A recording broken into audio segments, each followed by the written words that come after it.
रुनुर झुनुर बाजी उठे कंगना, रुनुर झुनुर बाजी उठे कंगना के आईना किया योता कंगना के आईना किया योता कंगना।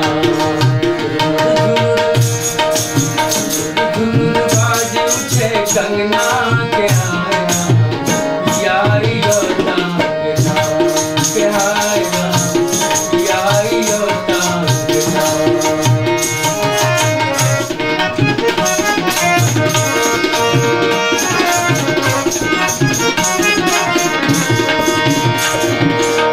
ओता पियाजी जियर बारी ढायब, ओता पियाजी जियर बारी ढायब।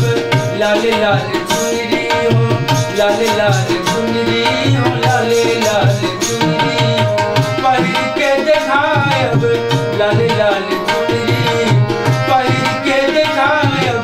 चुनरी पे लागी जतन नैना,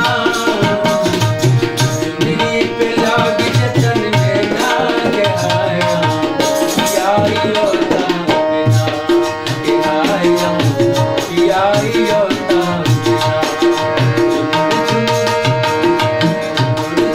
बाजी उठे कंगना के आया किया योता कंगना के आया किया योता कंगना।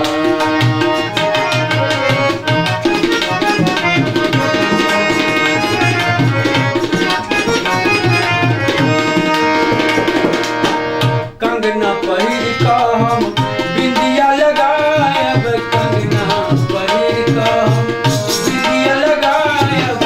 फुलवा के गुथी गुथी गजरा